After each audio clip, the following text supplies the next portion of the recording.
Proverbs chapter number 3. Good to bear with me a little bit today because I'm not feeling 100%, a little under the weather this week. But and I got these goofy boots on that locks your feet into place, so trying to get that. But before we get into the sermon, we do want to make one announcement. Forgot to make. Want to acknowledge Brother Matt Pierce right here. Matt, would you stand up? You might have seen him in the paper. And then Miss Amy in the back. Miss Amy, will you stand up? She's shaking her head. No. There you go, Miss Amy. Miss Amy is the manager of the Speedway. If I'm not mistaken, you're the one called the cops. And Matt's the one that stood out in front of that U-Haul and didn't let him leave with the kids. So we're a proud church family to have both of our people to safety here.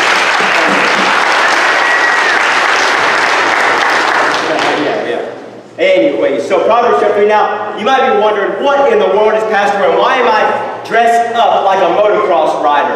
I'm not trying to be cool, but why am I dressed up like this? I got a word picture for you today. If I can unfold this here, got my word picture for you. And I got my dirt bike with me today, okay? So, and I'm not riding it, but I got my dirt bike with me. Now, funny story, this is a 50cc, it's a little dirt bike, but it's one of the first dirt bikes I ever wrecked on. Not this one, but one similar to it. I was at a friend's birthday party. I got on the dirt bike. I didn't know what I was doing, and I was jumping all around and things like that. And I thought, not knowing what I'm doing, I could jump this thing, right? You see how small that is?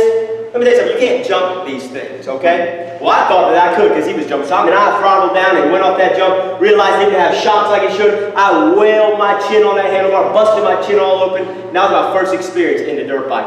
And I don't like it. So anyway, that's a 4-wheeler now, so that's what I did. Anyways, but why the dirt bike? Why the ghetto? Why this? What point am I trying to make? Let me ask you this question. Have you ever felt in your life, if you were to survey your life path, you ever felt, you know what, Pastor, I think I need a dirt bike just to navigate through my life. Pastor, I've got too many obstacles, I've got too many mud holes, I've got too many potholes, I've got too many rocks and mountains in front of me that I need, let's say, a psychological dirt bike. I need an emotional dirt bike. I need a financial dirt bike. I need a spiritual dirt bike because my life, if I were to survey it, I've got too much going on right now that I can't do it on my own. I need an all-terrain vehicle just to get me through life's path. Anybody ever been there before? Amen. You're looking at your life and you're saying, man, I don't know how I'm going to make it tomorrow. I need something special. Well, today as we look at our text, the text we're looking at today deals with our path of life. And the main point of Proverbs chapter 3, verse 5 and 6 we're looking at today is actually revealing to us how to experience a straightened out and a leveled out path of life. So let's look at Proverbs chapter 3, verse 5 and 6. Trust in the Lord, the Bible says, with all thine heart, and lean not on thine own understanding. In all thy ways acknowledge him, and he shall direct thy paths. If you have your own Bibles with you, underline that phrase, direct thy path. Because in that phrase, the Hebrew word, direct thy path, or the phrase direct thy path, literally means to straighten out the pathway, or to smooth out the pathway, or literally translated to evenly hammer the road, make it flat. It carries with it the idea of straightening out something that's once crooked. If you ever went hiking before and you ever saw switchbacks up the side of the mountain, the trail starts here, but it goes to this side, this side, this side. It's miserable because you walk so far you don't get anywhere. The word picture here of directing the path is to straighten out the crooked pathway that I'm on. We could say this passage is really dealing with the steps you and I need to take in order to experience a leveling out of the bumps of life. We look at our dirt bike today and say, I'm tired of needing one of these. I'm not a motocross racer. I can't keep doing this in my life. The question we're going to ask our text is this. How do I get God's direction in my life when I can't even see past the present obstacle in front of me? How do I know what I'm supposed to do? How do I get through the obstacles around me? How do I get through the rocks, the mud pit, the potholes? How do I get through those things when I can't even see past what's in front of me? And today we're going to learn 3 instructions that deal with our reliance, our response, and our resolve with God. God, how do I get your direction? How do I get through this treacherous path of life? First thing I want you to notice is this. If you are going to get through this path of life, you need, number one, a God-centered reliance. A God-centered reliance. Look at the beginning of verse 5. This is the first step we encounter in order to have a straight and leveled pathway. And that first step is the step of divine dependence. Look at verse 5. Trust in the Lord with all thine heart. That word trust there means to depend upon or to rely upon or to place your confidence in. It carries the idea of laying face down in dependent helplessness. Anybody ever been there before? You ever gracefully tripped and just fell right flat on your face and all you were dependent on was gravity? You know what I'm talking about? It's not one of them stumble catch yourself. I mean, you're talking, you go head over heels and you are face down in dependence on gravity. And it's going to do what it does and slam your face on the ground. You know, that's what you see here. Trusting, dependence, completely sprawled out independent attitude. Notice the whom and the how we're supposed to trust Him. Trust, notice, in the Lord. Capital L-O-R-D, Lord. God declares here that if you're going to experience levelness in your life, it is going to be birthed out of divine reliance on God. That is completely opposite from what we want to do, isn't it? Because we think that we experience steadfastness, we experience straightness, we experience smoothness in life when you and I are the ones that are in control of it. We actually, as a matter of fact, when we start letting control go of things, that's when we experience stress and anxiety, right? God says wrong. When you try to control your situation, that's when you're going to face road bumps. That's when you're going to face issues. He says, listen, you need to trust or depend or have confidence in the Lord. Now notice how. With all thine heart. The Hebrew word for heart is your inner person. Your seat of thought and emotion, your mind, your will, your affections. It's who you are on the inside. He says, let all of you externally and internally be dependent and reliant on the Lord.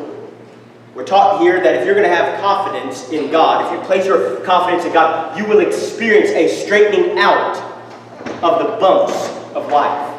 First thing we need to know, you got to have a divine reliance. Now let me give you a couple lessons off of this I want you to take note of. Number one is this. Self-dependency is a sure way to create obstacles in your life. Self-dependency is a sure way to create obstacles. See, by God telling us to trust the Lord, He is addressing your and my self-dependent attitude. How many know we can be self-dependent, right?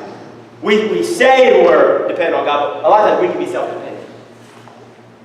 Now listen, when you are self-dependent, all it's going to do is usher in problems. Let me give you a couple of verses. If you write them down, write them down. Proverbs chapter 11 and verse 28. Proverbs 11:28. This is what it says. He that trusteth in his riches shall fall, but the righteous shall flourish as a branch. If you get self-dependent on your own income, and you think, man, that is what's going to get me through. I know that I might face problems, but man, look at my bank account. I can get through it. That's what you're trusting on today. The Bible says you're going to fall.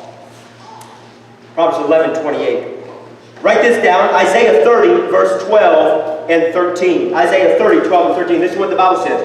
Wherefore thus saith the Holy One of Israel, because you despise this word, and trust in oppression and pervertness, and stay thereon. Therefore this iniquity shall be to you as a breach, ready to fall, swelling out in a high wall, whose breaking comes suddenly at an instant. It says when you ignore God's word and to trust on the Lord, and you trust in oppression and pervertness or wickedness and deceit, says you're going to experience a fall.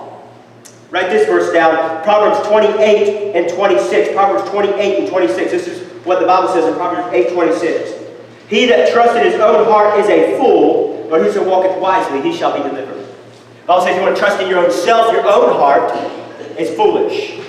You're going to fall. Self-dependency creates obstacles. So maybe today you think you need a dirt bike, but the reality is you just need to trust in the Lord.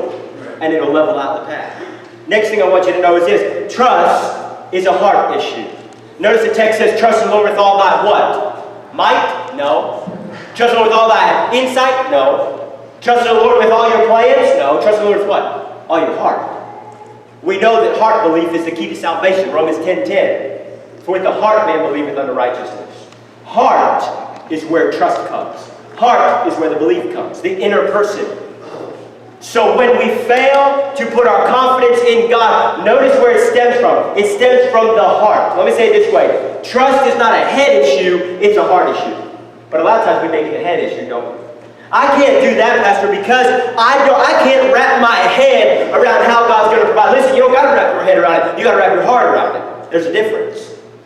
God says trust is coming from the heart, not the head. Don't rationalize away. We're going to learn about this, what God can do. We trust with the heart. Trust is a heart issue. Next thing I want you to know is this. Wholehearted trust is an internal and external thing. It's internal because it's dealing with your heart. It's dealing with the inner person. It's dealing with who you are on the inside. And the reality is you and I face a lot of obstacles in our lives because our trust is only external, not internal. Meaning we come to church, we sing the song, there's victory in Jesus, I'm going to let my light shine. God, you are good and your mercy endureth forever. And Lord, and we're praised on the outside. But on the inside, we're angry at God because He didn't give us what we thought we needed. We're upset with God because our situation is not going the way it is. And we're definitely not trusting ourselves because we think we know better than God and we can handle it on our own. Trust is an internal thing. But it's also an external thing because it gets expressed externally. Proverbs chapter 37 and verse 3 says, trust in the Lord and do good. The Bible associates our goodness with our trust in the Lord. So we know that when we internally trust wholeheartedly with all thine heart, then it will produce an external goodness in our actions. It's an internal and external reality in our life. That's what trust is.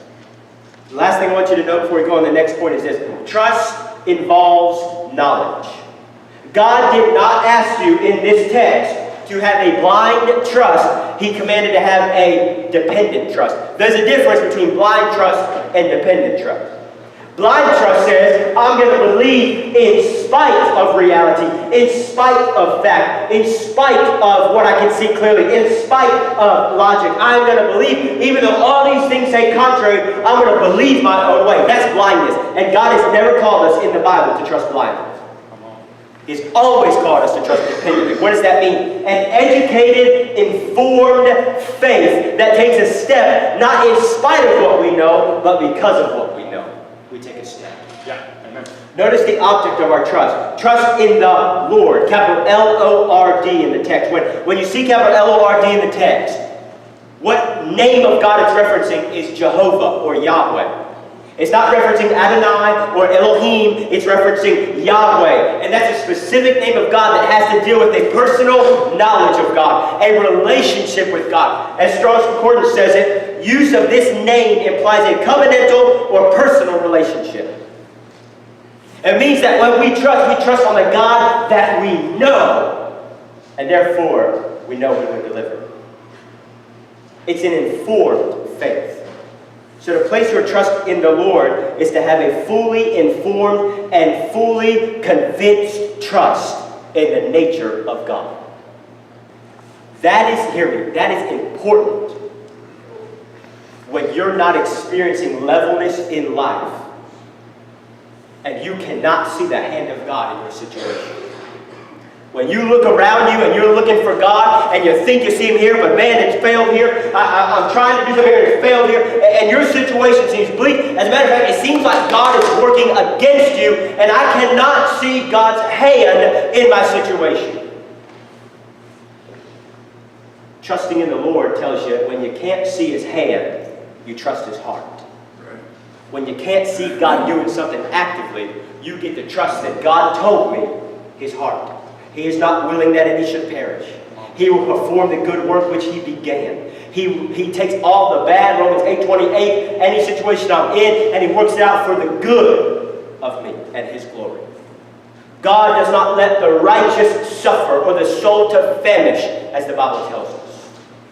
He will make us like a tree planted by the rivers of water. He will never leave us nor forsake us, and He has equipped us to fight the fiery darts of Satan. So when we are going through something, and we say, right now, Pastor, I'm going through this walk of life, and I cannot see God's hand, guess what you do? You rely on His heart. And you say, but I know no matter what I'm going through, God is able to deliver. He wants to deliver, and He's working out my deliverance right now. Trust is knowledge based. First thing we know, if we want to forsake the dirt bike and the motorcycle here and have a smooth and level path, you got to have a God-centered reliance in your life.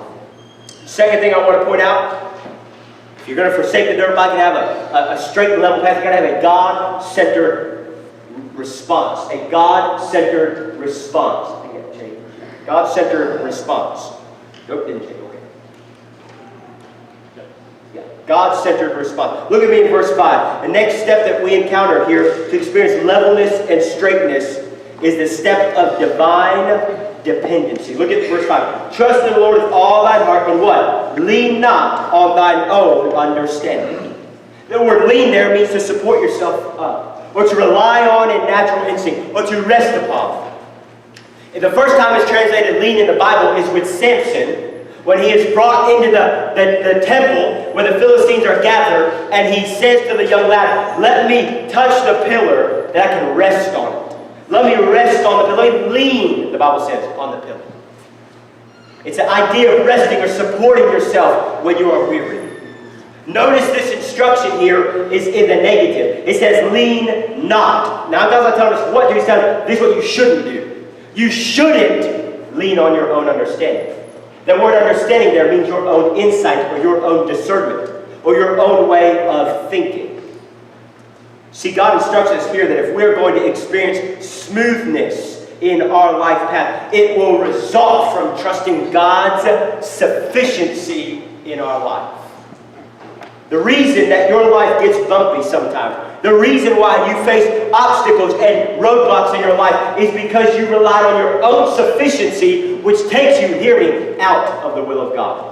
And that's why you experience problems. Write this down. Proverbs chapter 16 and verse number 25. Proverbs 16:25. This is what it says. There is a way that seems right unto man, but the end thereof are the ways of death. It says, hey, listen, your insight, what your mindset alone, it's telling you this is the right way. God says, but when you do that, tell me it's going to be ending in death. And we know that God is a God of life.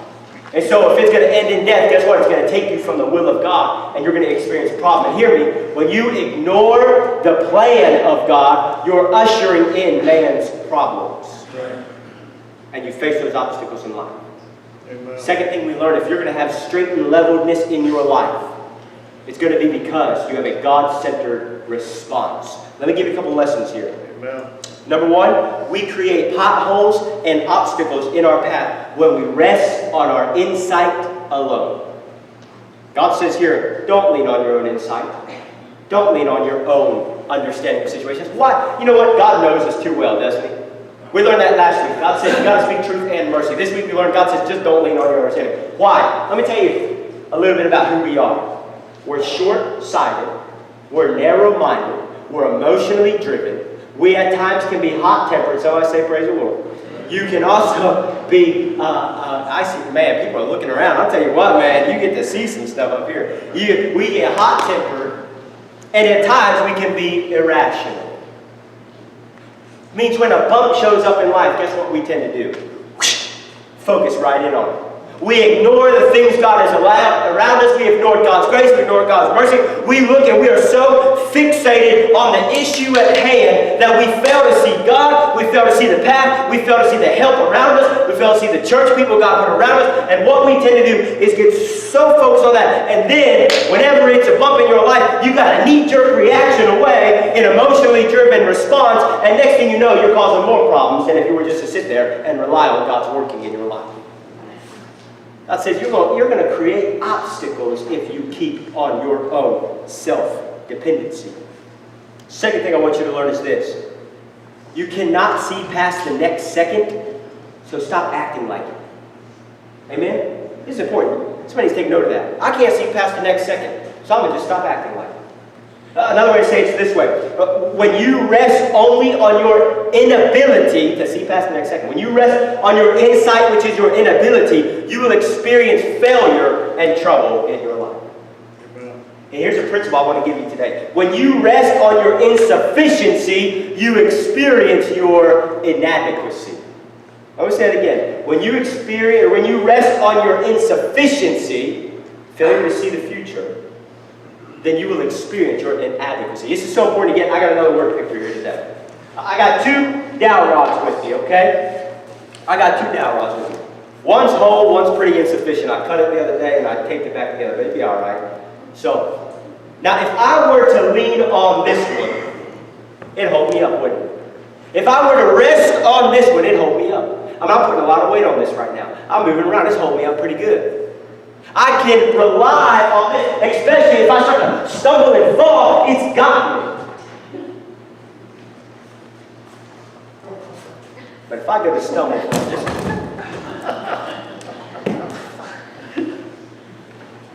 I got issues, don't I?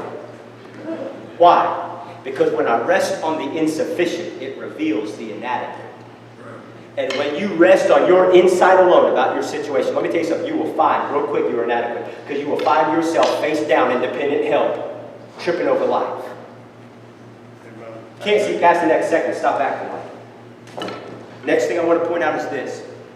And this is important to get. You're allowed to use your understanding, just don't lean on it. This text is not saying to ignore the intelligence God gave you. This text is not saying don't love the Lord with your mind. As a matter of fact, it's commanded of God to love the Lord with your mind. It said don't put away your mind in this issue. Don't not be cautious. Don't not plan in the issue. Remember what we're dealing with here. Leaning on. That means to find your sufficiency in. What's the rock bed of your trust? It's okay to use your understanding, just don't lean on it as the sole source of your delivery in your situation. A good verse that displays this balance here is Proverbs 21:31.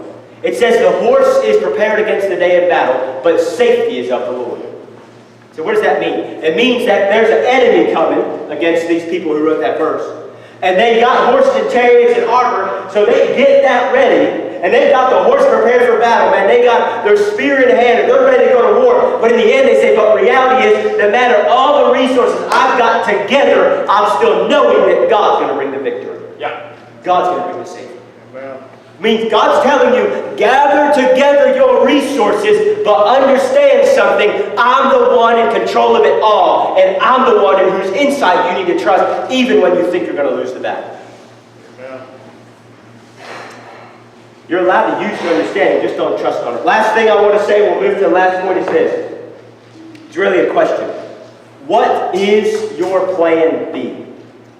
What do I mean by that? Leaning denotes falling or really catching yourself. Leaning is the body's responsive reaction to instability and to compensate. If you were to push me, I would lean. If I'm falling, I would catch myself and lean on something. Let me ask you this question. When your life path gets off balance, off kilter, what do you lean on? Let me ask you this way, or say this way. When things aren't going as they should, when plans are getting ruined, when the milk gets spilled, what do you find yourself running to? Because that will reveal what you're leaning on. Where do you find relief at? How many of you know you lean on stuff for relief? Show of hands. How many of us in here could run a marathon? About what I expected. How many of us can run a 5K at least? Tom, we got a couple in there. There you go. How many run like down the street from the cops? Amen? Let me see the hands. Let me see the hands. Yeah. You know. And when you're running and you got to catch your breath and you're guess what you do? You start leaning on something. Oh, got to catch my breath. You're getting your relief from something to help you. Let me ask you this question. When plans are being baffled, what do you get your relief from? What do you rest on? What takes the weight off your shoulders? Because whatever, well, we pray, amen, that's the right response. When we lean on the Lord, we get to experience the levelness and the smoothness in our life. Second point we understand today. God-centered responses. Leaning, praying, relying upon His insight, not our own, brings smoothness in your situation. Last point that we'll close is this. Third point is a God-centered resolve. God-centered resolve. Look at me with look at verse 6 here, Proverbs 3:6. The last step we encounter here to experience straightness and levelness in this path of life is divine intimacy. Look at the beginning of verse 6. In all thy ways acknowledge Him. Underline that word acknowledge, if you will. In all thy ways, acknowledge him. The word acknowledge means to know, or to be aware of, or to fellowship with. It denotes a deep intimacy. As a matter of fact, the phrase to know in the Old Testament is actually used when a husband and wife have a sexual encounter together. The Bible says they knew one another. That's the same word here. They have a deep intimacy between one another. So God's concluding instruction to you, if you're going to experience smoothness in what you're going through, you're going to experience a levelness of the path. He says you need to have an intimate, deep fellowship with God in every aspect of your life. Notice it says in all thy ways. The Hebrew word ways means your journey or your life path. In everything that you do, have a fellowship with God. Essentially, God is telling us here, in every detail of life, invite him in and he will smooth out the bumps. See, we get into a lot of trouble. We face a lot of obstacles in life because we're too general with God. We don't get into the details. What do I mean by that? Our prayer life is like this. God bless my family, general. God bless my work, general. God bless my relationship, general. Bless my spirituality, general. Bless my church, general. It's all general. We're just praying in general. We're not inviting God into the details. God's saying, you want that smoothness in your relationship? Why don't you get real with me? And why don't you come and say, God, I'm struggling with my spouse. We're having some issues. You know what they are. God, can you fix what's going on? Lord, you know I'm struggling at work. You know they have layoffs. You know that I'm trying to witness to this person. And they've got a lot going on. God, give me the clarity to share your gospel. Father, help me to grow as a spiritually fit individual because I'm struggling in my walk with you. Getting God in the details is what smooths out the path of life. God says, acknowledge me in all of your ways. The last portion of the text really is calling for a God-centered resolve, a fellowship with God in everything you do. Or another way to say it is this. There's not a barrier between the spiritual you and the secular you. Meaning, I'm a spiritual person when I'm at church or I'm at Bible study or I'm reading my Bible. But then when I go to work or I go around the house, whatever it is, I'm a different person. I just do what I want. I don't invite God in those details because God's not concerned about those details. He wants to be at church, and He wants me at church, and He wants me to read my Bible, but surely He's not concerned with my work. Right? God created work, didn't He? 6 days shalt thou labor and do all thy work. God created relationship. God created community. God's the founder of the gospel. He's concerned with the details. Listen, when God's presence gets involved in your situation, you will experience a cleared highway. You say, what do you mean by that? Run with me real quick to Proverbs 16 and verse 17. Proverbs 16 and verse 17. Just a little bit down the road of Proverbs chapter 3. Proverbs 16 and verse 17. When you got it, look up so I know I can go on.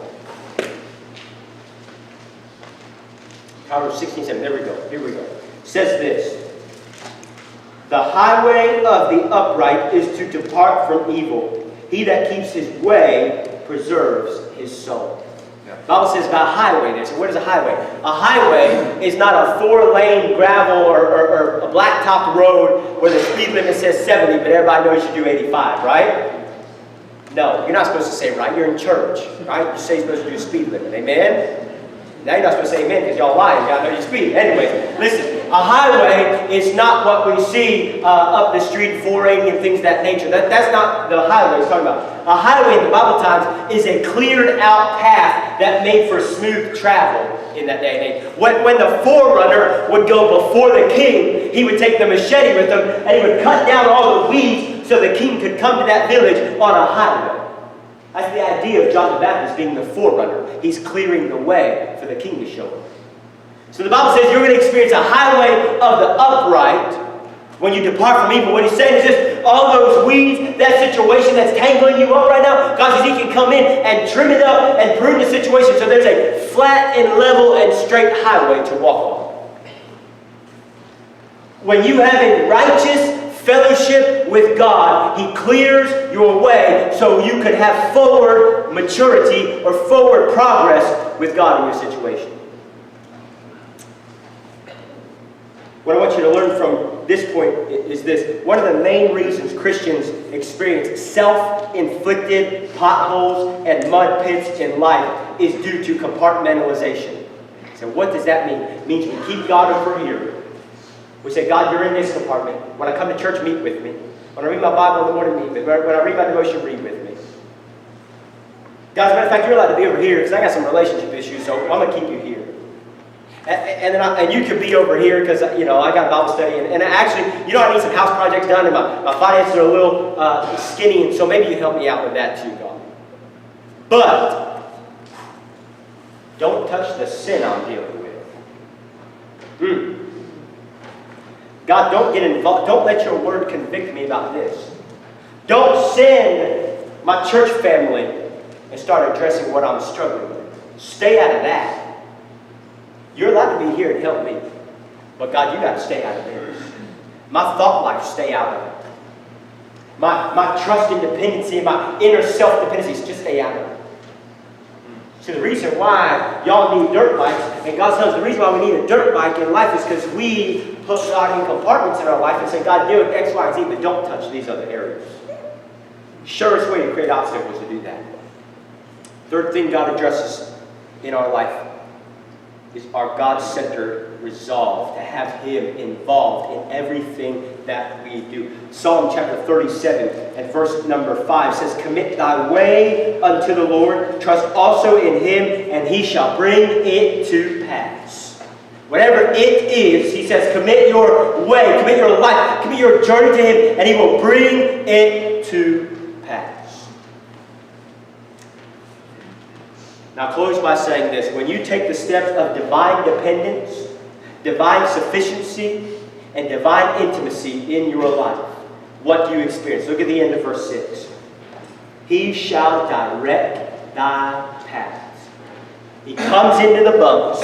He comes into the obstacles. He comes into the barriers. And He levels them out. Now, I'm going to make a disclaimer here real quick so we don't get confused. Just because God smooths out the path doesn't take away the need or the necessity for endurance. When you smooth out a path and straighten it out, you can see where you're going, you see where you're at, and you know how not to trip on it, but you still got to walk it. As I said earlier, the human eye can see in the darkness a flickering candle light 30 miles away. Doesn't mean you can reach out and touch it, can you? You got to travel to get there. See, a lot of people are tempted to think, well, if God smooths out my path, I should have no need for the endurance. I got no need to have that patient endurance when things come up. Because God says He's going to smooth it out. No, God says you still got to walk the path. There's still got to be an endurance in walking the path. Second thing I want to make a disclaimer about is this. Because on the flip side, somebody can say, man, God smoothed out my path and I'm never going to have a worry in the world. Wrong. If God tells you to bring your worries to Him, guess what He presupposes you have? Worries. Right? But the flip side is somebody saying, well, the Bible says all that live godly will suffer persecution. We know we're going to face trouble in this world. That's just what it is.